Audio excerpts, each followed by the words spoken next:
En El Corazon de Anatolia, en la région de Cappadocia, Turquia, existe un lugar que paraît sacado d'un mito más que de la realidad.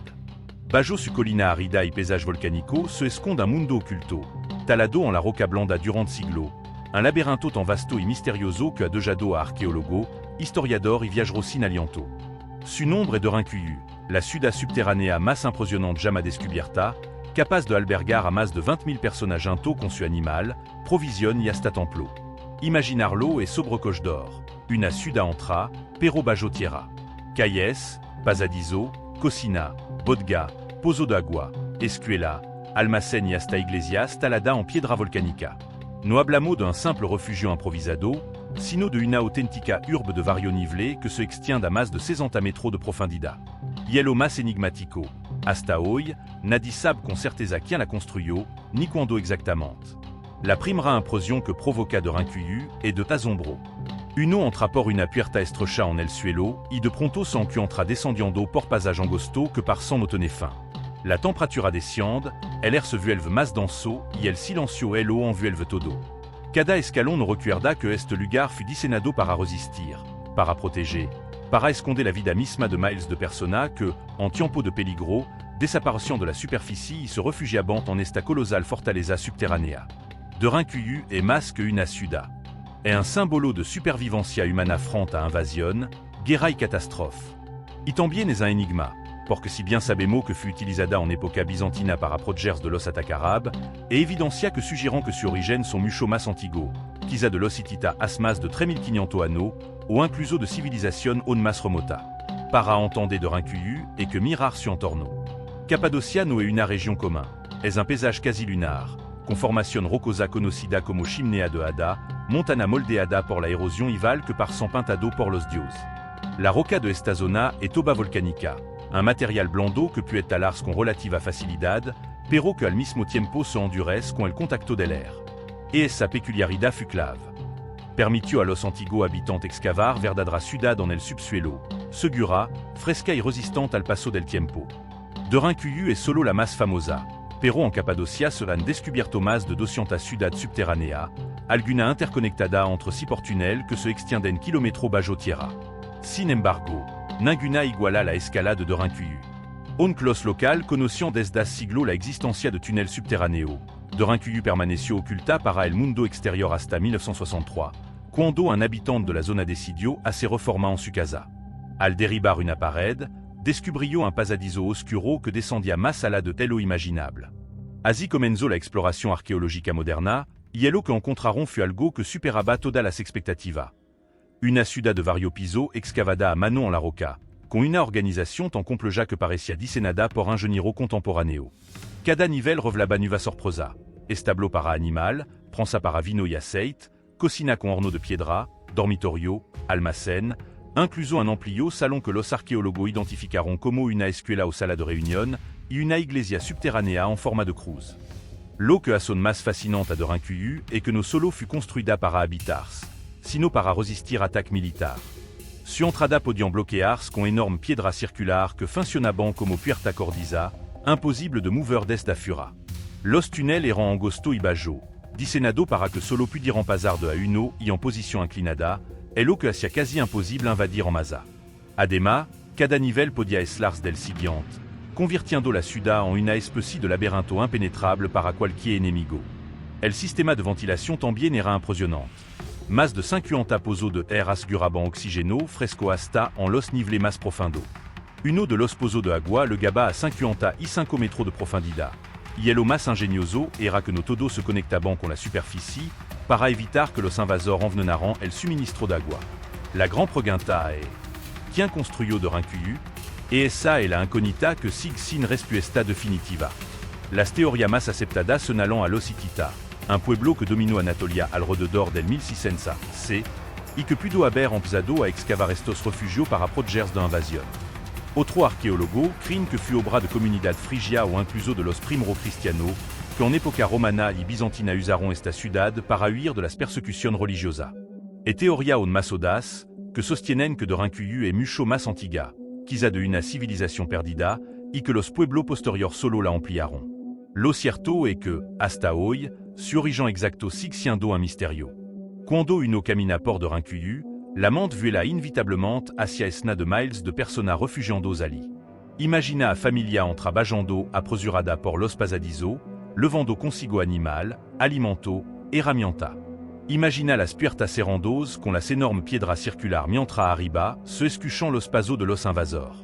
Imagina los dia, la semana, incluso los meses de vida bajo tierra, en penumbra, con l'ampara de aceite illuminando apena la sestancia, con el murmulo de voz apagada y el silencio sepulcral que telo envuelve todo. La ciudad podia albergar a 20.000 personas y hasta 50.000 animal, con todo elo necesario para sobrevivir. Y si pensamos en su extensión, alguno arqueólogo creen que pudo haber sido un mayor, conectandos con otra ciudad subterránea cercana a través de tunnels kilométricos. Hoy, de Rincuyu no es solo un sitio arqueológico, es un fenómeno cultural. Miles de turistas descienden cada ano para recorrer su pasaje, on capena una fracción está abierta al público. A pesar de ello, la experiencia es suficiente para sentir la magnitud de telo que ali se esconde. La comparación con otra construcción del mundo antiguo es inévitable. Mientras en Egipto se levantaban pyramides para honrar a los muertos, en Cappadocia se excavaban ciudades para proteger a los vivos. Et esa diferencia no habla de una civilización que entendía la supervivencia como la máxima prioridad. Descender a de Rincuyu est adentrarse en un mundo donde la lógica parece invertirse. En lugar de levantar murala hacia el cielo, su constructor indiront la ciudad en la centrana de la tierra. Cada nivel que se atraviesa revela la meticulosidad con la que fut planeado. Espacio amplio en los que podiam reunirse de cena de persona, corredor estrocho que obligant a avanzar de uno en uno, camarada almacenamiento, y todo elo conectado por escalera passage que descienden como si fueran res d'un árbol gigantesco. La impression est que no se trata d'un asentamiento improvisado para huir durant un tiempo breve, sino de una verdadera urbe capaz de sostener a miles de seres humanos durant semana, incluso meses. Las conditions bajo tierra eran más favorable de telo que uno imaginaria. La temperatura se mantenía estable durant todo el ano, en torno a los 3 grados centigrados, elo que evitaba los extremos de calor sofocante del verano y el frío penetrante del invierno. ES de tal hacía que las familias pudieran adaptarse con relativa facilidad. Los animal tenían su propia área, con establo bien ventilado, y el estiércol se acumulaba en cámara destinada a evitar que los olores y gas contaminaran los espacios habitados. Era una ingeniería sorprendente para una época en que la mayoría de ciudades en la superficie apenas contaban con un sistema de drenage rudimentario. Las cocinas, con su horno de piedra, eran otra muestra de ingenio. Los respiradros estaban diseñados para que el humo se disipara sin delatar la presencia de vida subterránea a los posibles invasores. Los depósitos de grano y las bodegas para vino y aceite garantizaban reserva alimenticia para larga temporada de encierro. En cada rincón de Rincuyu se nota la obsesión por la supervivencia. Todo estaba calculado para que, aunque el mundo exterior ardiera en guerra, hambruna o invasión, la vida dentro de la ciudad pudiera continuar. Uno de los aspectos más sorprendentes era la forma en que se aseguraba la comunicación y la movilidad interna. Escalera estrecha conducion a distinto nivelé, pero en pinto estratégico podiam bloquearse con piedra circular de varia tonelada que se deslizaban por surco en la roca. Una ave colocada, era imposible moverla desde fura. Era como si la ciudad se transformara en una fortaleza viva, que se cerraba sobre sí misma cada vez que era amenazada. Además, la distribución de los espacios permitía que cada nivel funcionara de manera semi-independiente. Si el enemigo lograba penetrar un piso, los demás podían resistir eslado. Los pozos de agua eran otro prodigio de planificación. Algunos descendiam de cena de metro hasta alcanzar napa subterránea, pero no todos se conectaban con la superficie. Et esa decisión estratégica evitaba que un ejército invasor pudiera envenenar el agua desde arriba. El air fresco, por su parte, legaba gracia a un complejo sistema de más de 50 respiradros que recorriam todo el subsuelo. Sorprende pensar que, en plena oscuridad y con herramienta primitiva, los constructores lograron una red tan efectiva que todavía hoy funciona. La vida en Rincuyu, sin embargo, no era sencilla.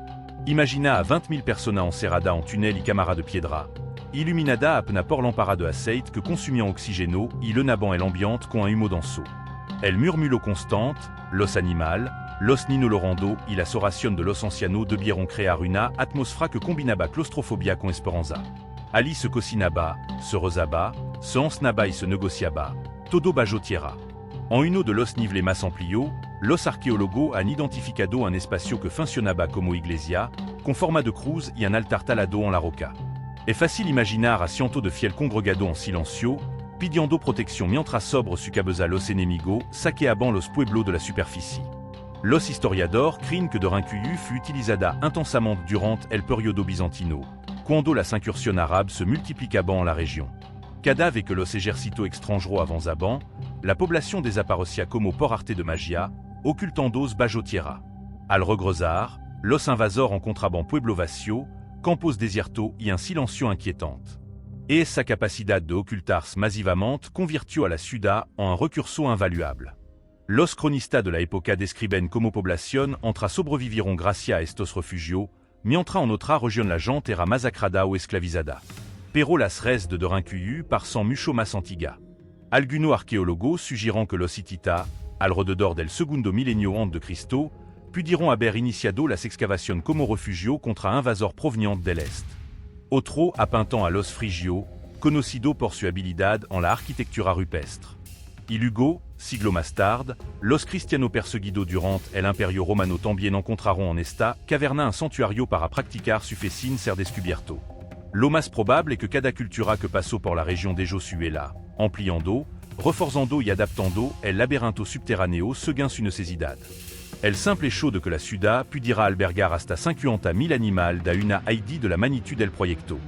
Mantener a semejante cantidad de seres vivos implicaba organizar reserva de forage, área de descanso, y un sistema de limpieza constante para evitar epidemia. Es casi como si la ciudad hubiera sido planificada con la precisión d'un hormiguero humano, donde cada túnel tenía una función y cada espacio estaba destinado a la supervivencia colectiva. Más allá de telo práctico, la sola existencia de Derinkuyu despierta pregunta que parecen imposible de responder. ¿Cómo lograron excavar semejante extensión sin herramienta moderna? ¿Qué tipo de organización social fut capaz de movilizar a cientos o miles de trabajadores para un proyecto de generación entra? ¿Qué clase de amenaza los obligó a construir algo tan monumental? Algunos piensan que la constante guerra entre impérios rivales fut la principal razón. Otros creen que las catástrofes naturales, como erupción volcánica o plaga, también pudieron motivar la vida bajo tierra. Lo cierto es que no hablamos d'un refugio temporal. El dice nos sugiere la intención de permanecer escondido durant largo periodo, es lo que convierte a Derinkuyu en una hazaña única en la historia de la humanidad. Pero incluso si nada más se descubre, Derinkuyu ya es suficiente para impresionarnos. Su profundidad de 60 metros, su múltiples niveles, su capacidad de esconder 20.000 personas con sus animales y provisión, y su resistencia a través de los siglos la conviertan en un milagro arquitectónico. Un milagro que no se alza hacia el cielo, sino que se tint dans la tierra, desafiando nuestra idea de telo que significa construir una ciudad. Al final, hablar de Derinkuyu es hablar de la resiliencia humana. Somos una especie capaz de adaptarse a lo imposible, de cruzar desierto, de sobrevivir en glaciar, de levantar pirámides en medio del desierto y de excavar ciudad entre bajo tierra. Cada civilización encuentra su propia manera de resistir, y en Capadocia, esa forma fue esconderse en la centrana de la tierra, esperando el momento adecuado para volver a la superficie. Derinkuyu es, en definitiva, una metáfora de telo que significa ser humano. En la oscuridad más profunda, cuando todo parece perdido, buscamos un refugio, encontramos la forma de resistir y seguimos adelante. Así fue en el pasado, y así sigue siendo hoy. Si esta historia te impresionó, no olvides dar like a este video, suscribirte al canal y activar la campanita para descubrir más relatos sobre lugares monumentaux que, como Derinkuyu, han desafiado al tiempo y a la lógica. Y compártelo con esa persona que necesita recordar que, incluso en la oscuridad más profunda, siempre existe un camino hacia la supervivencia.